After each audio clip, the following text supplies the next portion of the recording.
इस वीडियो के अंदर हम देखेंगे different modes of acquisition of position. Position का जो कॉन्सेप्ट है ना, उसको अक्वायर करने का, हासिल करने का कौन से तरीके हैं, कौन से मेथड्स हैं या कौन से मोड्स हैं। सबसे पहले तो देखें जो पोजीशन का मतलब क्या होता है। पोजीशन का मतलब होता है फिजिकली कोई चीज़ आपके कंट्रोल में हो। जैसे मिसाल के तौर पर आपके पास कोई मोबाइल है, आपने फिजिकली आप अपने पास पड़ा हुआ है, आपकी पॉकेट में पड़ा है, जेब में पड़ा है, इसको बोलेंगे पोजीशन। या गाड़ी आपके पास है, आपके घर पे है, आप उसको इस्तेमाल कर रहे हैं, ये आपकी पोजीशन में। कोई भी ऐसी चीज़ जिसके ऊपर आपका फिजिकली कंट्रोल है, हम उसको बोलते हैं पोजीशन। ठीक है। अब जो पोजीशन का जो कॉन्सेप्ट है, इसकी जो डेफिनेशन है वो बड़ी डिफरेंट डिफरेंट दी जाती हैं, तो अभी तक कोई यूनिवर्सल एक एक डेफिनेशन नहीं है और इसको डिफ़ाइन करना बड़ा ही मुश्किल आता है। सो इसको हम आमतौर पे फैक्चुअली और लीगली दोनों तरीक़ों से ही डील कर सकते हैं।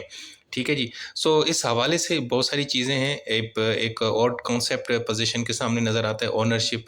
ठीक है। अब इन दोनों में भी बड़ा फ़र्क होता है, इन दोनों के ऊपर बड़ी बहस चल रही होती है। सो फ़िलहाल वो किसी और वीडियो में आपको बताऊँगा कि ओनरशिप और पोजीशन में क्या फ़र्क है। यहाँ पे मैं सिर्फ़ अब आपको ये बताऊँगा कि जो पोजीशन है ना, उसको हासिल करने के क्या तरीके हैं। यानी कोई चीज़ आप अपनी तहवील में लेना चाहते हैं, आप अपने कब्ज़े में लेना चाहते हैं। आप चाहते हैं कि यार फ़िज़िकली ये चीज़ मेरे हाथ में हो या मेरे घर पे हो या मेरी पॉकेट में हो या मेरे पास हो, तो उसके क्या तरीक़ेकार हैं। ठीक है। उससे पहले कि मैं थोड़ा पोजीशन की वैसे आपको एक जनरल जो डेफिनेशन है, सिंपल वो जो चलती है मार्केट के अंदर, वो बता देता हूँ कि पोजीशन का मतलब है कि फिजिकल कंट्रोल किसी चीज़ के ऊपर। ठीक है। अभी पोजीशन में ना सिर्फ ये फिजिकल कंट्रोल नहीं होना चाहिए, उसके साथ एक आपके अंदर इंटेंशन भी होनी चाहिए कि यार ये चीज़ मेरे कंट्रोल में रहे। ठीक है ना। यानी इसमें 2 चीज़ें होती हैं, एनिमस और कॉर्पस। एनिमस का मतलब होता है कि इंटेंशन, कि मैं इस चीज़ को अपने कंट्रोल में रखूँगा, इस चीज़ को मैं पजेस करूँगा, इस चीज़ को मैं अपने पास रखूँगा। ठीक है। और दूसरा ये है कि वो जो फिज़िकली कंट्रोल है उसके ऊपर एक्सरसाइज़ करना। कॉर्पस का मतलब है फिज़िकली कोई चीज़ आपके पास होना। एनिमस का मतलब है ज़हनी तौर पे ये एक्सेप्ट करना कि यार ये चीज़ मेरे कंट्रोल में होनी चाहिए। यानी आपकी इंटेंशन भी होनी चाहिए और आप फिज़िकली उसको अपने पास रखो भी सही। ये 2 चीज़ें होनी चाहिए। या सिर्फ़ ये सोचना कि यार ये चीज़ मेरी पोज़ीशन में है और वो हो ना हो फिज़िकली, तो तब भी पोज़ीशन का कॉन्सेप्ट पूरा नहीं होता। दूसरा ये है कि कोई चीज़ आपकी पोज़ीशन के अंदर है लेकिन आपकी आपकी नीयत नहीं है, आपकी इंटेंशन नहीं है, तो वो भी पोज़ीशन का कॉन्सेप्ट में नहीं आएगी। ठीक है जी। सो यहाँ पे एक चीज़ आपको वाज़ेह होना चाहिए कि पोज़ीशन और ओनरशिप में फ़र्क होता है। ओनरशिप एक्चुअली क्या होता है कि आपके पास जो चीज़ होती है, आप उसके पास आपका एक लीगल राइट होता है कि आप उसको कंट्रोल करो, उसको चेंज करो, तब्दील करो, उसको डिस्पोज़ करो। मतलब आपका एक लीगली आप उसकी ओनरशिप लेते हैं, आप उसके मालिक हो सकते हैं। लेकिन पोज़ीशन में ज़रूरी नहीं है कि आप उसके मालिक हों। ठीक है ना। अब मिसाल के तौर पर मेरे अब्बू की गाड़ी है, लेकिन चलाता मैं हूँ, मेरे पास पोज़ीशन है, मैं ही इस्तेमाल करता हूँ, अब्बू उसको इस्तेमाल नहीं करते। अब वो गाड़ी तो है, तो ओनरशिप तो बाबा के नाम के ऊपर, बाबा ने ही, वही उसके मालिक हैं, उन्हीं के नाम से बिकेगी, लेकिन पोज़ीशन मेरे पास है। ठीक है। सो ये एक डिफ़रेंस है। अच्छा जी, अब हम पोज़ीशन का अगर एग्ज़ाम्पल देखें कि मिसाल के तौर पर ए है, उसके पास एक आर्टिकल है उसके हाथ के अंदर, उसके हाथ में, तो ये मतलब क्या है कि ये पोज़ीशन है, यानी मोबाइल उसके हाथ में, ये पोज़ीशन है। ठीक है ना। मैं अपनी जो साइकिल है ना, वो टेम्परेरी तौर पे किसी एक दोस्त को देता हूँ, पड़ोसी को देता हूँ कि यार जाओ साइकिल तुम इस्तेमाल कर लो। वो उसकी पोज़ीशन में होगी, उसकी इंटेंशन भी है कि यार ये कुछ दिन मेरे पास हो। वो अक्सर ऐसे होता था ना बचपन के अंदर, आप लोग तो बहुत ही छोटे हो, तब एक वीसीआर का ज़माना होता था, तो हम क्या करते थे, जब मेरे घर वाले ना गाँव चले जाते थे, तो मैं मेरे पड़ोस में एक दोस्त रहता था नवीद, उससे ना मैं वीसीआर लेके आ जाता था 2 दिन के लिए। मैंने कहा यार 2 दिन के लिए अपनी वीसीआर मुझे दे दो। तो यानी वो मुझे पोज़ीशन में देता था अपनी वीसीआर, और फिर मैं कैसेट वगैरह लेके आते थे, मूवीज़ देखते थे भाई, हम सारे दोस्त एन्जॉय करते थे। तो अब वो वीसीआर जो है ना, मैं उसके घर से लेके आता था अपने पास और 2 दिन अपने पास रखता था। यानी 2 दिन मैंने अपनी पोज़ीशन में रखनी होती है। यहाँ पे मेरी इंटेंशन भी है और मैं उसको अपने कंट्रोल में भी रखता था। फिर 2 दिन के बाद जब मेरे फैमिली वाले आते थे, मैं फिर वापस कर देता था नवीद को। तो यानी नवीद ही उसका मालिक था। एक्चुअली ओनर वही था, लेकिन पोज़ीशन मेरे पास थी। ठीक है जी। सो ये पोज़ीशन की डेफ़िनेशन है। अच्छा जी, अब पोज़ीशन को एक्वायर करने के कौन से मोड्स हैं, कौन से तरीके हैं जिससे आप किसी चीज़ को अपनी पोज़ीशन में ले सकते हो? वो 3 तरीके हैं, सॉरी। एक है टैगिंग, दूसरा है डिलीवरी और दूसरा है ऑपरेशन ऑफ द लॉ। सबसे पहले देखते हैं टैगिंग। टैगिंग का मतलब है कि ऐसा कोई काम जिसके वजह से कोई चीज़ आप अपनी पोज़ीशन में लेते हो, हम उसको बोलते हैं टैगिंग। ठीक है ना? यानी हासिल करना। अब ये ओरिजिनल भी होता है और डेरिवेटिव भी होता है। अब ओरिजिनल टेकिंग का मतलब होता है कि कोई ऐसी चीज़ या ऑब्जेक्ट जिसको आपने अपनी कंस यानी कि अपनी पोज़ीशन में लिया है, लेकिन उसका कोई मालिक नहीं है।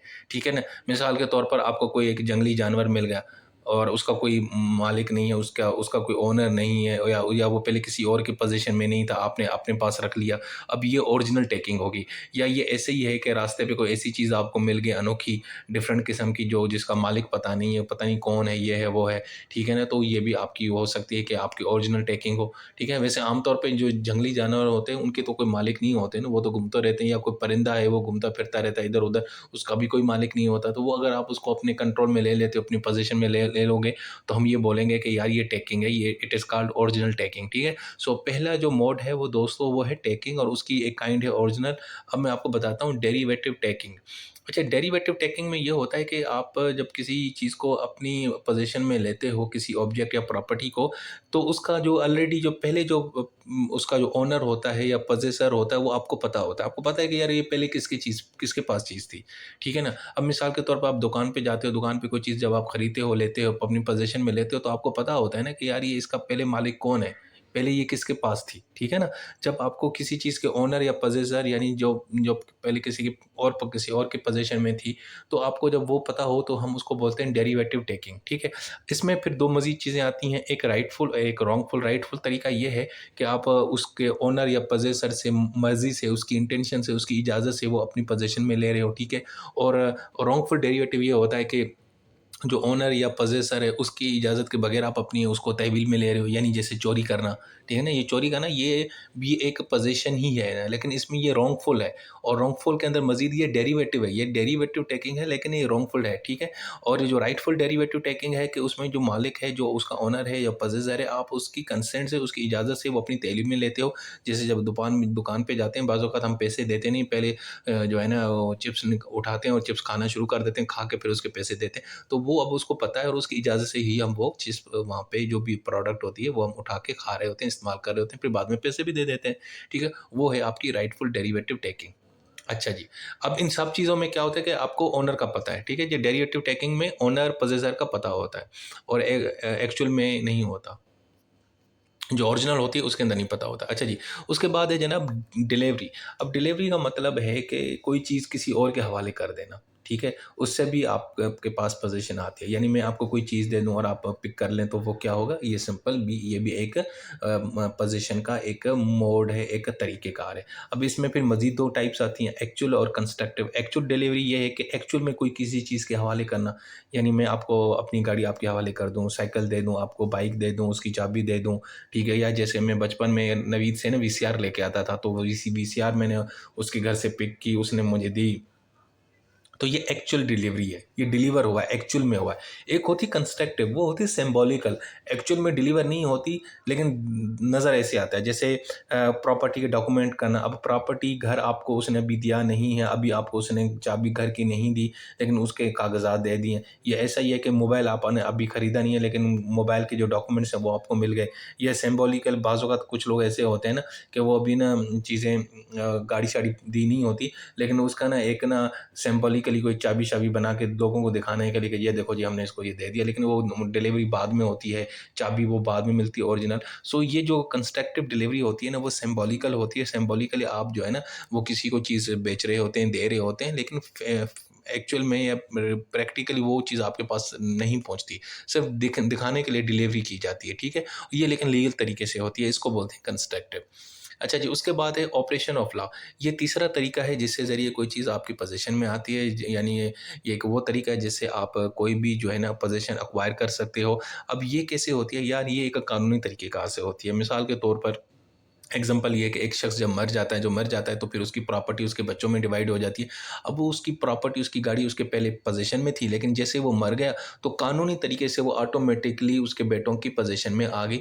अब ये जो ऑपरेशन ऑफ लॉ, यानी कानून के ज़रिए कोई चीज़ आपकी पोज़ीशन में आ जाए, तो हम उसको बोलते हैं the position bye operation of law. तो ये है तीसरा मोड।